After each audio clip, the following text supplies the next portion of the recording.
Olá, pessoal! Meu nome é Cláudia Rostes Michelotto e neste vídeo vamos ver exemplos práticos dos dois tipos de resumo que são muito recorrentes no ambiente universitário, o resumo informativo e o resumo indicativo. Nossos objetivos são revisar a definição de resumo informativo e indicativo, exemplificar os dois tipos de resumo. O resumo informativo consiste na síntese de um texto-fonte. Vamos ver um exemplo a seguir. Este resumo foi feito a partir do texto-fonte A Cultura da Paz, de Leonardo Boff. Este texto pode ser encontrado na íntegra no site do autor ou no livro Resumo, de Machado Lousada e Abreu Tardelli, 2004. Recomendo que vocês leiam o texto-fonte a fim de ter uma compreensão mais ampla da forma como o resumo foi produzido. Agora que vocês já conhecem o texto-fonte, vamos ver como foi feito um resumo informativo a partir dele.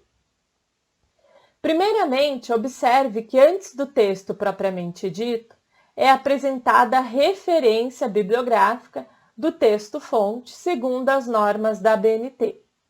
Essas normas você pode consultar no Manual de Elaboração de Trabalhos Acadêmicos, na página da Biblioteca da UFFS. Depois, perceba que o texto está escrito em um único parágrafo, sem recuo na primeira linha. É preciso considerar que o texto-fonte tem 9 parágrafos. Esses 9 parágrafos foram resumidos a 6 períodos. Como é um texto de síntese, precisa respeitar limites de extensão. Em geral, se recomenda que esse limite seja de 1/3 do texto original. Agora vamos ver com atenção o conteúdo que está sendo resumido.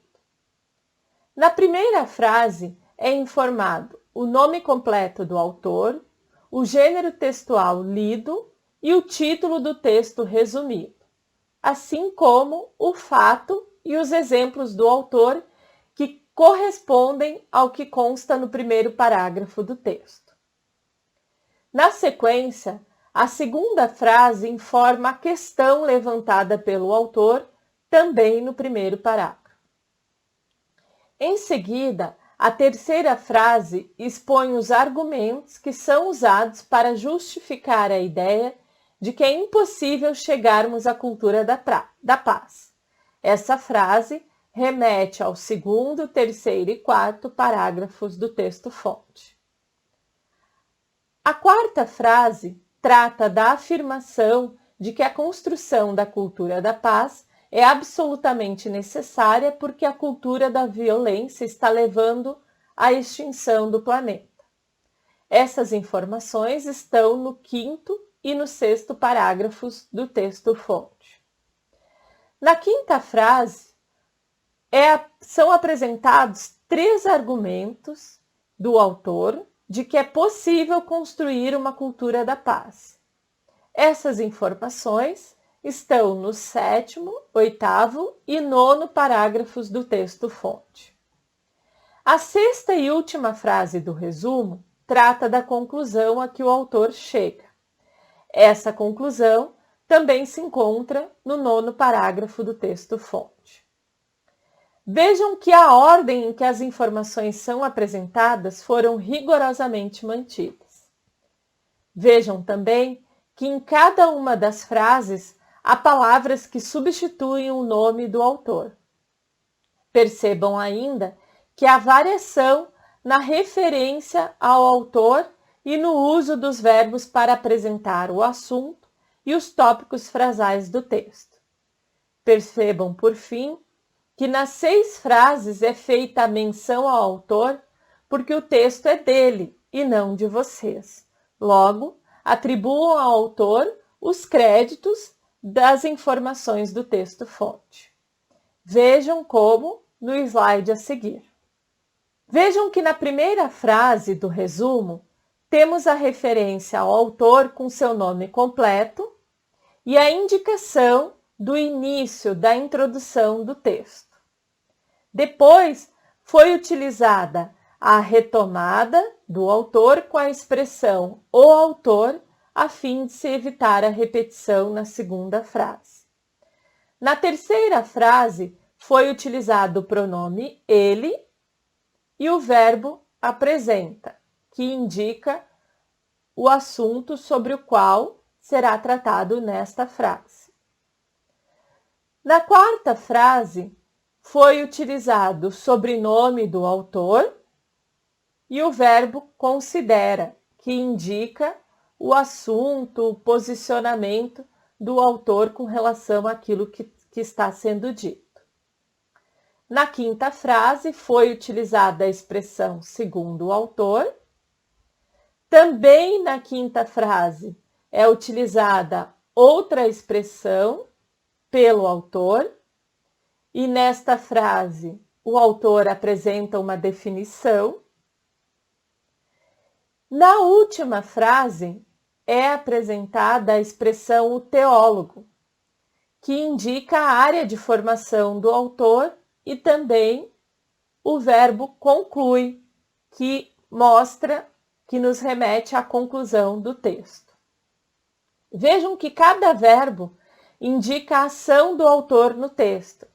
Por exemplo, se voltarmos ao primeiro parágrafo do texto-fonte, vamos ver que o autor levanta uma questão em seu texto.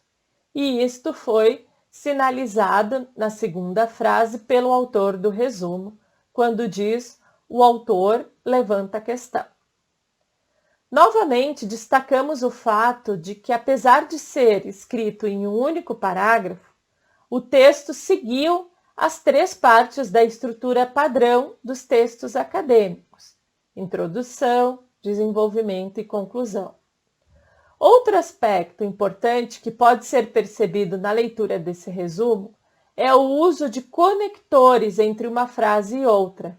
Por exemplo, diante disso, entre a primeira e a segunda frase, inicialmente, entre a segunda e a terceira frase, a partir dessas constatações, entre a quinta e a sexta frase. Todos esses recursos coesivos são empregados para articular os enunciados do resumo. Vejam, por fim, que os verbos estão redigidos na terceira pessoa do singular e no tempo presente do indicativo. Neste slide, apresentamos algumas sugestões de verbos que devem ser cautelosamente escolhidos para a redação dos resumos. Verbos que apresentam um resumo, o texto é sobre, o texto aborda, o texto tematiza, o texto trata, o texto discorre a respeito de, ou o texto versa acerca de. Outras frases, outros verbos são utilizados para apresentar os tópicos discutidos pelo autor do texto. O autor salienta, ressalta que, o autor destaca, pontua que, o autor expõe, esclarece que, o autor sublinha, assinala que, o autor afirma, declara que, ou ainda o autor cita, menciona que. Outro tipo de resumo que vamos revisar e exemplificar é o resumo indicativo. Trata-se de um texto que indica o conteúdo de outros textos, no caso de trabalhos acadêmicos, como artigos, relatórios, monografias, dissertações e teses. Agora vamos ver um exemplo de resumo indicativo. Neste slide, temos o exemplo de um resumo indicativo extraído de uma dissertação do Programa de Pós-Graduação em Estudos Linguísticos da UFFS. A autora do trabalho é Eli, 2019. Nos trabalhos acadêmicos, o título do resumo é a própria palavra resumo, centralizada em letras maiúsculas e negrito. Vejam que o texto está escrito em letras corridas, sem enumeração de tópicos, isto é, em parágrafo único, monoparágrafo, e sem recuo na primeira linha do parágrafo. Na primeira frase, é apresentado o objetivo da pesquisa e, na sequência, o assunto principal da dissertação.